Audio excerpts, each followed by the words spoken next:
First love, first imprint. There's a special kind of damage that only your first love can do. Not because it's dramatic. Not because it's toxic.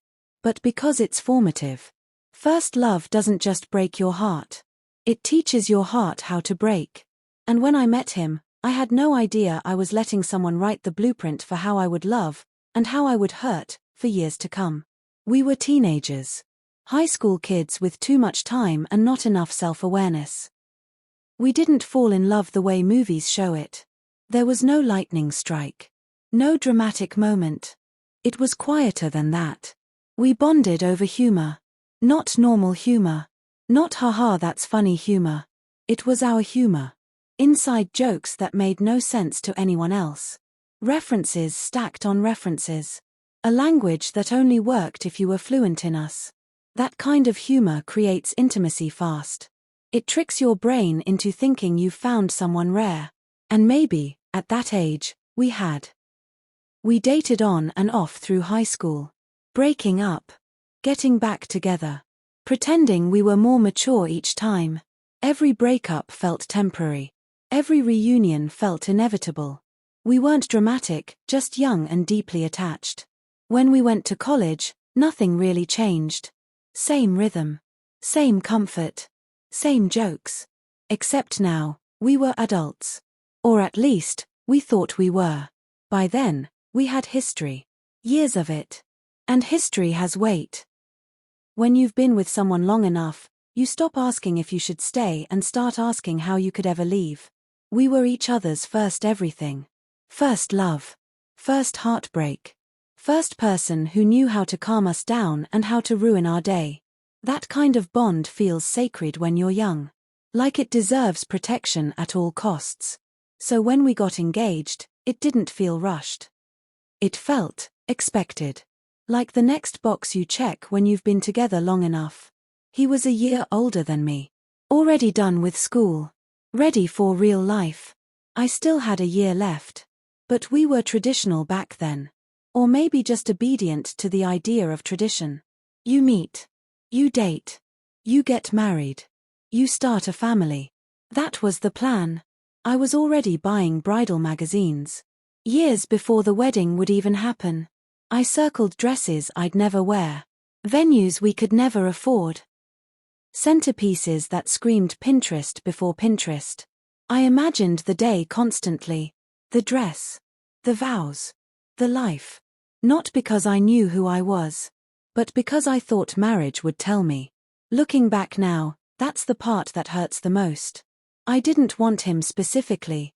I wanted the certainty. The safety of a future that was already decided. And he fit perfectly into that picture. Until he didn't. Engagement before identity. Something strange happens when you're engaged young. Everyone treats you like you've figured it out. Like you've solved life early.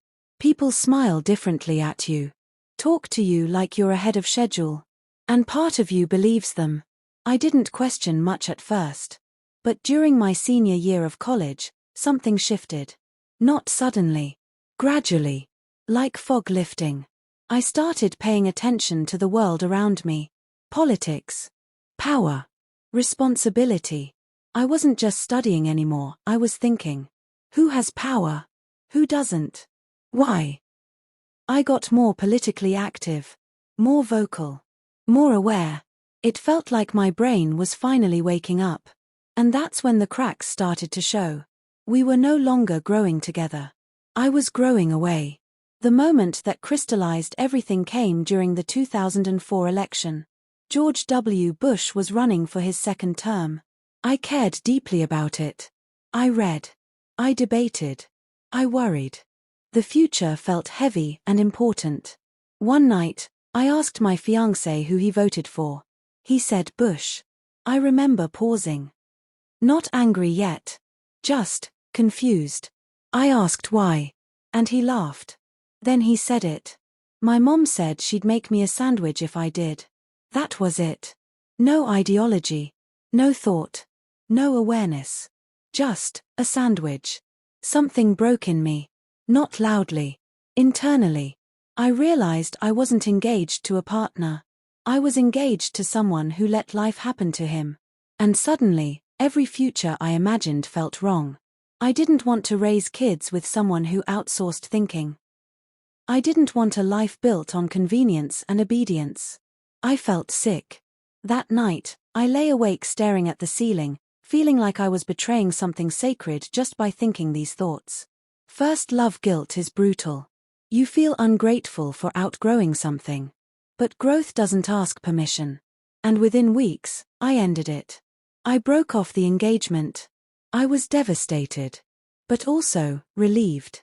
That relief terrified me. Because it meant I'd made the right choice.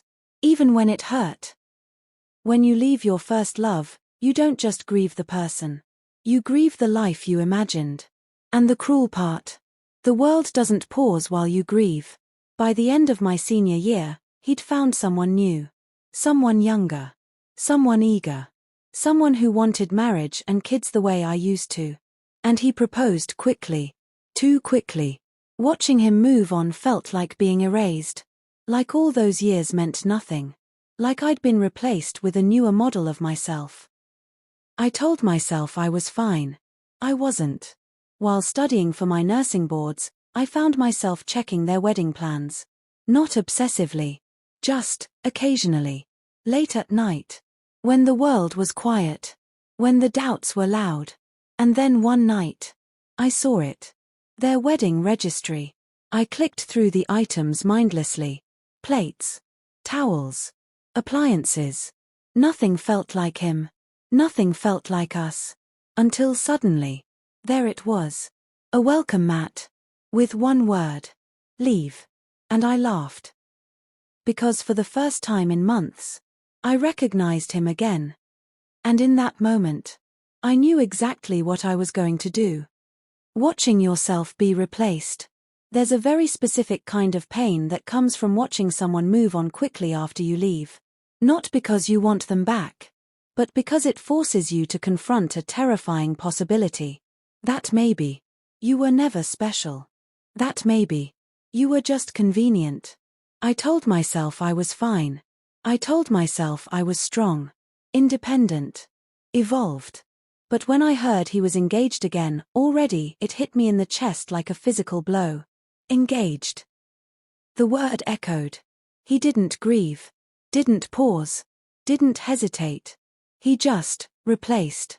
The new girl looked familiar in a way that made my stomach twist. She wasn't me. But she was who I used to be. Younger. Eager. Ready for marriage before she was ready for herself. She wanted the dream I had walked away from. And he handed it to her without missing a beat. I smiled when people mentioned it. Nodded. Acted supportive. Inside, I was unraveling. Not because I regretted leaving. But because leaving didn't protect me from being hurt. I started nursing school review courses shortly after. Long days. Longer nights. Studying until my eyes burned. Drinking cold coffee at midnight. That's when the quiet crept in. The kind of quiet that invites memories. I'd open my laptop to study. And somehow end up opening a browser tab I didn't mean to. Just checking. Just curiosity. Just closure. I didn't tell anyone I was looking. Because admitting it would mean admitting I wasn't as over it as I pretended. Wedding planning is deeply intimate. You see people choosing who they're going to be together. What kind of life they're trying to build. And there I was, watching from the outside. A ghost in my own past. The invitations. The venue. The colors. It all felt wrong. Like he was wearing someone else's clothes. Like he was performing a role we once rehearsed together. And that's when I stumbled onto the registry. I wasn't searching for revenge. Not yet. I clicked through the list slowly. Dishware that screamed adulthood. Kitchen gadgets meant for a life of routines. It felt sterile. Like he'd let someone else curate him. Until suddenly. There it was. One item. So stupid. So small. And unmistakably him. A welcome mat. With one word. Leave. I laughed out loud. Not a polite laugh. A sharp one. Because that was us. That was our humor. The irony. The absurdity. The joke that only made sense if you'd shared the same brain for years. And in that moment, something shifted. Not anger. Not sadness. Something colder. Clarity. The quietest kind of revenge. Revenge doesn't always arrive with fireworks. Sometimes it arrives quietly, thoughtfully, with exact timing. I stared at that welcome mat for a long time. Longer than I should have. I imagined him seeing it on the registry, laughing, knowing exactly why he added it. Because he knew someone out there would get the joke. He knew I would get the joke. And I realized something. This wasn't about punishment. It was about presence. About reminding him, silently, that I still existed. That our history wasn't erased. That I still understood him in ways his future wife never would. So I bought it. Immediately. Paid cash. No name. No note. No explanation. Just, gone. Months before the wedding. And then I waited. This was the cruel brilliance of it. Because wedding gifts are supposed to arrive. At the shower. At the house. At the wedding. People talk about them. Speculate. Guess. I imagined him checking the registry. Seeing the mat marked purchased. Wondering. Was it a friend? A cousin? A joke gift? Or was it, me? He would wait for it. At the shower, nothing. At home, nothing. At the wedding, nothing. The mat never appeared. Because I never sent it. I kept it. Brand new. Still wrapped. Sitting quietly in my apartment. He carried her across the threshold that day. With nowhere to wipe his feet. And he never knew why. That's the part that still makes me smile.